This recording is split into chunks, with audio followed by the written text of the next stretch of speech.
यूहन्ना आरिफ का मुकाशफा बाब नंबर 4। इन बातों के बाद जो मैंने निगाह की तो क्या देखता हूँ कि आसमान में एक दरवाज़ा खुला हुआ है, और जिसको मैंने पेशतर नरसिंगे किसी आवाज़ से अपने साथ बातें करते सुना था, वही फरमाता है कि यहाँ ऊपर आ जा, मैं तुझे वो बातें दिखाऊंगा जिनका इन बातों के बाद होना ज़रूर है। फ़ौरन मैं रूह में आ गया और क्या देखता हूँ कि आसमान पर एक तख्त रखा है, और उस तख्त पर कोई बैठा है, और जो उस पर बैठा है वो संग यशब और अकीक सा मालूम होता है, और उस तख्त के गिर्द ज़मुर्द सी एक धनक मालूम होती है,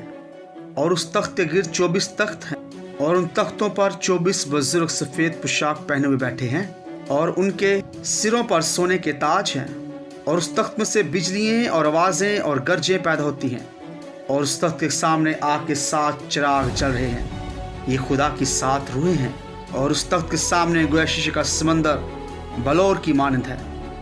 और तख्त के बीच में और तख्त के गिरदा गिर्द 4 जानदार हैं, जिनके आगे पीछे आंखें ही आंखें हैं। पहला जानदार बब्बर की मानंद है, दूसरा जानदार बछड़े की मानंद, और तीसरे जानदार का चेहरा इंसान का सा है, और चौथा जानदार उड़ते हुए काब की मानंद है। और इन 4 जानदारों के 6 पर हैं, और चारों तरफ और अंदर आंखें ही आंखें हैं, और रात दिन बगैर आराम लिए ये कहते रहते हैं कि कदूस कदूस कदूस खुदावंद खुदा कादिर मुतलक, जो था और जो है और जो आने वाला है। और जब वो जानदार उसकी तमजीद और इज्जत और शुक्रगुजारी करेंगे जो तख्त पर बैठा है और अब्दुलबाज जिंदा रहेगा,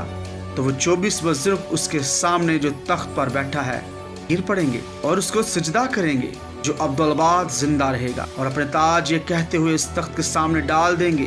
कि ऐ हमारे खुदा, तू ही तमजीद और इज्जत और कुदरत के लायक है, क्योंकि तू ही ने सब चीज़ें पैदा की और वो तेरी ही मर्जी से थीं और पैदा हुई। कलाम खुदा का पढ़ा और सुना जाना हम सब के लिए बाइस बरकत हो। आमीन।